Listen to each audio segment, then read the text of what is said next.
during the 30s. After the fall of the Soviet Union, maps have leaked into the public domain, allegedly obtained by the KGB during their capture of Berlin, which gave directions on not only how to navigate under the ice to reach these bases, but maps of subterranean habitable landmasses, which the Germans refer to as Asgard, a mythical underground oasis which legends claim were inhabited by Nordic-looking gods. As the modern field of UFOs has recently gained a degree of credibility with validation of unidentified craft by the Pentagon and disclosures of lunar and Martian bases by a retired Israeli official, which I covered in a prior video that I'll leave a link to in the description. The subject has been around for decades and was diligently covered by journalists even before the advent of the internet as we know it. One such researcher was Mae Brussel, who had a radio program that broadcast from California in the 70s and 80s, and while many people will not be familiar with her work, I'd like to play an excerpt where she discusses some of the events surrounding World War II, including Admiral Byrd and his military invasion of the South Pole. There's a situation that has been brewing for a long, long time, and I'm going into the history down there and the predictions of Admiral Byrd in 1946 and 1947 that World War III would start down in Antarctica by the Falkland Islands with Argentine, Antarctica, and in that area.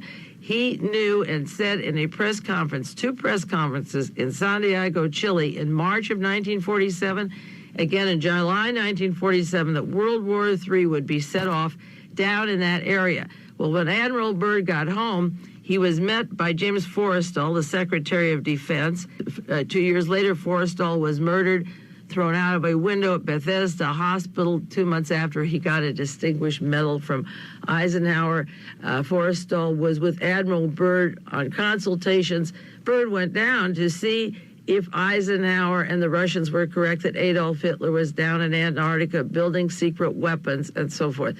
All of the papers of Admiral Byrd are locked up top secret to this day. They're not available of what he saw, and right after he was met by Forrestal, shortly after that, Forrestal was murdered. And I'll give you the references on some of the books on the death of Forrestal and the meeting with Admiral Byrd. First of all, the Guinness Book of Records at the end of World War II, the greatest unsolved robbery was at the end of the war when the Reichsbank treasury was emptied of all its money and the bank vaults in Berlin were completely emptied out, and the headquarters for the World Monetary Fund in Basel, Switzerland, found that they had $15 billion in circulation that shouldn't exist. There was forged money. The code name was Operation Bernhardt. There were expert forgers. And so that this is the kind of money that could finance the operations that they're describing in this book. The prelude to the operations was that the money was available and somebody was making the equipment for these people that this book is writing about and manufacturing secret weapons for the future. Now, this book claims that Hitler planned far ahead to have a colony down in Antarctica. And if you buy the maps put out by National Geographic, 1957, there's a map of Hitler staking in 1939, 1937, his territory in Antarctica. He sent polar expeditions out. This book says the secret Nazi expeditionary force was headed by Captain Reicher, R-I-T-S-C-H-E-R, and took place 1937 and 38, their first expeditions. They landed in the Queen Maud Land and established bases there. They took over 11,000 photographs for map purposes and had a swastika flag dropped every 20 kilometers to substantiate the German claim that they had this land in Antarctica. It was a terrain claimed by Germany itself for the first time, and they found warm lakes, an ice-free oasis, and an area, an unexplored area before that they gave German names, the mountains and the plateaus and so forth. It was free of ice, and there were warm lakes in this area, and other books that I have show the drawings. Now, added to the credence to these bases are the remarks of Mr. von Ribbentrop, this book says, at the outbreak of the war, World War II, in accordance with Germany's long-range political strategy, we have taken into firm possession the Antarctic area called the New Swabia, and it will be and ensure a safe retreat in case of necessity, Mr. Ribbentrop said at the beginning of World War II. And this book has maps of the Byrd expedition going down after the war. They said Antarctica would be an ideal place for bases. There was no rust, no germs, no illnesses or decomposition, no bacillus, no flies, no bugs, and not even a common cold would survive. It would be a perfect place to live. And they show the food and the trays for somebody like Adolf Hitler, who was a vegetarian. Now, this book shows in January 1947 pictures that Admiral Byrd took of headquarters at Antarctica. Now, this book asks the question, how could all this have taken place in the 20th century without detection? Hardly, they say. What steps were taken to discover the truth? Question mark. What has been done about the secret bases, about their existence? Why did the world not hear about these incredible events? Obviously, Hitler's escape was soon discovered by others. There were statements of Stalin and Eisenhower and quoted sources, and they speculate the Nuremberg trial was staged to show that they had surrounded and rounded up these particular Nazis. Washington, Moscow, and London decided that they had to go down to Antarctica to investigate what was happening. So they used the excuse of scientific work and set up a large expedition with 4,000 specially selected elite United States Navy troops with an 8-month food supply, 13 ships under the control of Admiral Byrd to make, in quotes, a scientific expedition composed of military types and no scientists. The U.S. Antarctic Battle Fleet left Norfolk, Virginia, December the 2nd, 1946, as battle groups, and England and Norway also sent forces down. Churchill, and this is a statement of Winston Churchill, and this comes in later to the UFOs and the bases and the confusion of UFOs that have continued since. Churchill at that time spoke of the Iron Curtain in 1946-47. He said, in quotes, the Crusaders in Europe, this is a quote, killed the wrong pig, end quote. Churchill realized they should have destroyed Bolshevik Russia and not Germany. The general public was told that this was a research mission to locate uranium and to study the weather.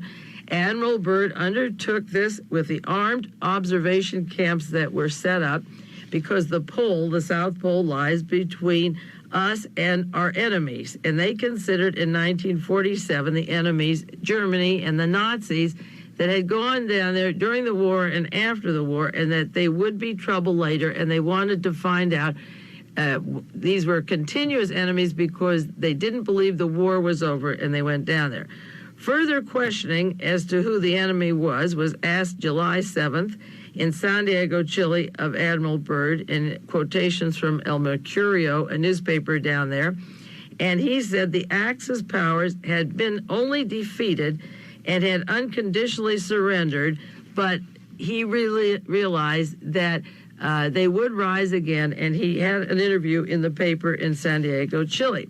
It was soon learned that the scientific job, the mission, the task of observing the activities of the foreign power, Nazi Germany, in the South Pole region was part of the activity that Admiral Byrd reported back. He wanted, in quotes, to break the last desperate resistance of Adolf Hitler.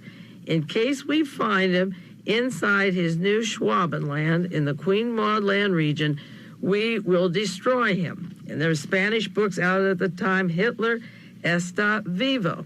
The United States expedition arrived and landed in Antarctica, and with them the latest in military gear and gadgets. So you see, it was a warfare military operation at that time. This isn't new to the United States or Great Britain.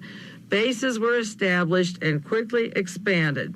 Now, after they set up their bases and set up their equipment, the instruments went totally haywire. The performance gauges, the altimeters behaved in a most erratic manner. causing Admiral Byrd to abort the flight and return to his base on visual controls. The altimeters weren't working, and he couldn't fly airplanes over there. It has been reported by papers and sources previously mentioned here that Admiral Byrd had located the secret Nazi base and was approaching it when an incident took place and he had to abandon the flight, and some of his planes went down. He saw it duplicated and was warned about Hitler being there and a new Berchter's Garden called Hitler's Shangri-La. Now, it says that 48 hours after he located some of these bases, 4 of Admiral Byrd's planes were lost, some without a trace, others without any survivors. Admiral Byrd hastily abandoned all his efforts and disembarked all his force and came home. On James Forrestal, who greeted Admiral Byrd when he returned from that trip in Antarctica. I have several books on Forrestal. One is The Death of James Forrestal by Coral Simpson. They describe it as a murder mystery, not fiction. The murder of the first Secretary of Defense, James Forrestal. This book came out in, let me see if I have the year here, by Cornell Simpson, Western Islands publisher. I didn't write down the date that was published. I'll have to give that to you next week if you want. They said this murder was the overwhelming result of assassination plot, and it goes into how he fell out of the hospital at Bethesda, Maryland on an alleged suicide, but they concluded it was a clear case of murder. That's one book on Forrestal. Another one that I have, James Forrestal, A Study of Personality and Politics by Arnold Rogow, R-O-G-O-W, published in 1963 like Macmillan. May 22nd, 1949, James Forrestal, America's first Secretary of Defense, plunged to his death from the 16th floor of Bethesda Naval Hospital. He had been put in there for psychiatric treatment, and also when Byrd came home, as I say, he was put in the hospital for other illnesses. I don't know what they called it. They described him as an intellectual poseur, expert on Wall Street and big business. He worked with the power elite. Forrestal had rejected Catholicism and converted. It's a story of his biography, the controversies of Forrestal, and his death, building up to his death at Bethesda Naval Hospital, and considering the links of Admiral Byrd and the secret papers to the Secretary of Navy, because Byrd was an admiral and Forrestal, he was Secretary of Defense rather, he had to report to him, and tragedies and secrets followed everything that Byrd set out to do. He set out to find the answer to some questions, and all of his machinery went astray, and planes went down, and bodies weren't found. And he gave an opinion of what was happening and warned about World War III down there, that World War II never ended. And then the fellow that he reported to was dead, and Forrestal had been put in a hospital. The Washington Post had an article this week, or just last week, March 30th, Reagan backs Antarctica study. Would you believe that? It's a news story. President Reagan has affirmed his administration's commitment to conduct scientific research in Antarctica with other Antarctica treaty signers.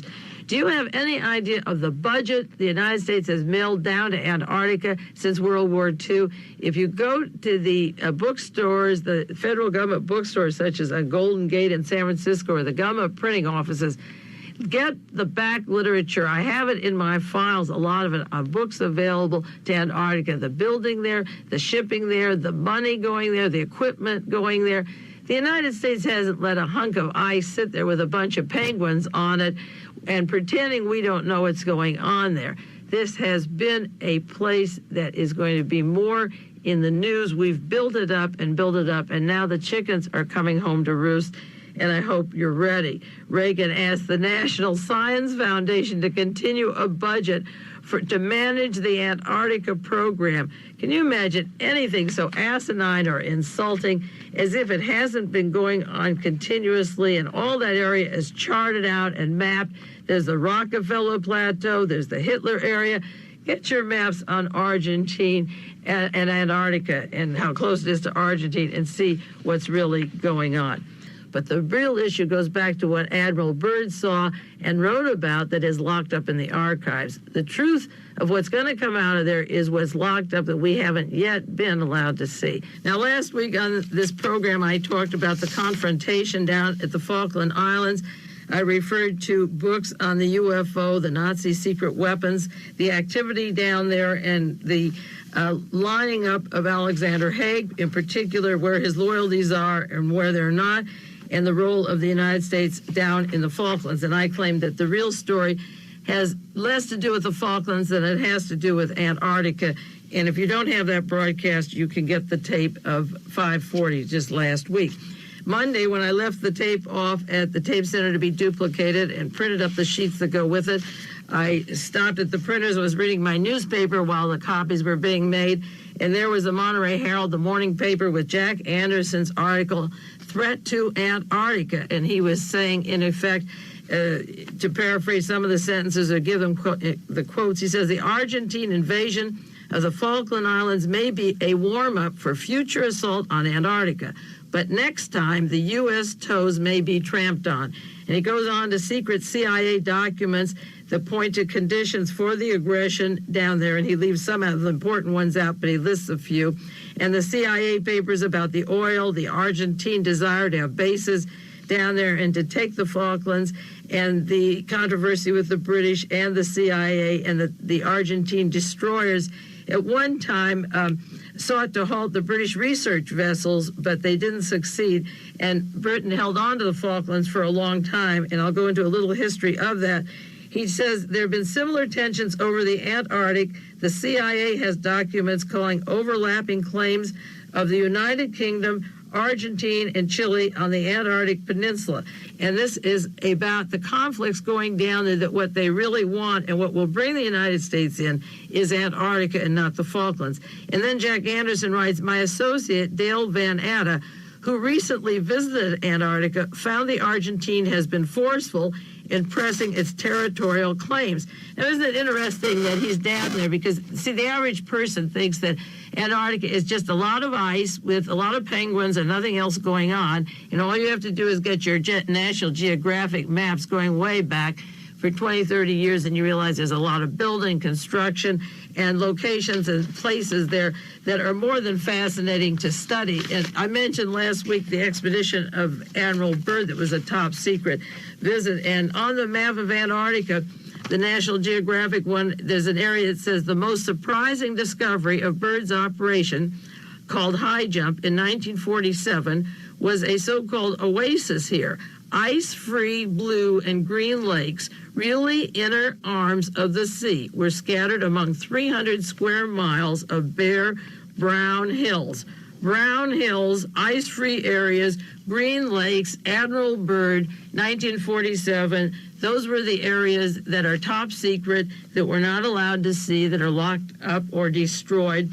And those are the areas Admiral Byrd was talking about in the Chilean press on his way home. And then the documents were locked up. You haven't seen much in the last years at all, even though these maps have been public for a long time. Nobody seemed to take note. Now, last week I was talking about space stations down there and activity down in that area that has not been in the public eye very much yet, but it will. And I want to read just a couple of pages from a book called Messengers of Deception by Jacques Vallée.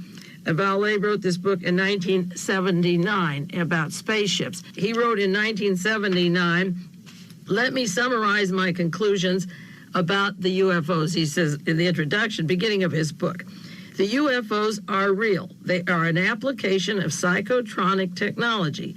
They are physical devices used to affect human consciousness. And the reason I'm reading this, for those of you that didn't hear the program last week, is that there is a lot of literature and a lot of hard evidence that the UFOs are man-made, and they're made down in Antarctica by the Nazis as weapons out of Argentina and into Antarctica, and with the United States technology also, in collusion with the United States Air Force and NASA and Nazi scientists. And that's why this area is so important. He says they may not be from outer space. They may, in fact, be terrestrial-based manipulating devices. Their purpose may be to achieve social changes on the planet. Their methods are those of deception, systematic manipulation of witnesses and contactees, covert use of various sects and cults, control of channels through which the alleged space messages can make an impact on the public. He says the UFO researchers must realize that this involves, he says, politics. The UFOs will make an impact on our social reality. They are part of our political reality. They will show, his book, he says, will show the brutal consequences of the models, the way the UFOs are used, the apprehension that will give people, leading to the mutilation of animals that are taking place throughout the Western states, are part of this psychological manipulation. He said, a friend who read this book in manuscript told me not to publish it. That's not what America wants to hear, he said. America wants the UFO to fly down from heaven like the Close Encounters of the Third Kind, filled with new hopes for mankind. America wants a shiny spacecraft to replace the deflated balloon of its religious values.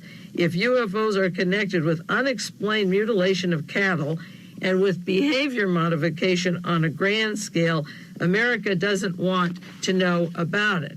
Now, he goes into what in England began as the Martian conspiracy. Incidentally, the arrival of the Martians was a sensational success, the Orson Welles show in New Jersey in 1938, the story of the Martians. So the British intelligence used the title of the Martians, and he said in his book it was used by British intelligence during World War II. It had nothing to do with the Red Planet. It's a spy industry created to keep the Allied command informed on the moves and intentions of the Wehrmacht, of the German government. And it goes into the lies that the intelligence system needs and the subterfuge and the magic to keep people off their guard. And ICS in London was set up by Winston Churchill. It was called the controlling system, the ICS, and it was weaponry by special means of disinformation. And the work of the Martians was to manipulate people, friends and foe alike, and keep them off their guard.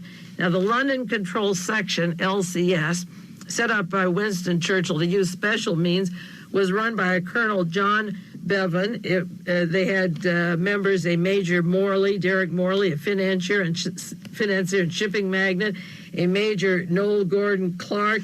They used a Professor Neville from another well-known person in British society, and they had links to various people in espionage that went into the Middle East. Colonel Sir Ronald Wingate. Wingate was the son of Wingate Pasha of the Sudan, a cousin of Lawrence Arabia, who was also in British intelligence in the Middle East. Leading businessmen, shipping magnates, millionaire industrialists, large spies were used in the LCS, the London Control System of Winston Churchill, and they used the number XX double cross. But what they were going to do is manufacture and deliver intelligence that was confusing to people. And the beginning of this spy system during World War II then was transferred over to the disinformation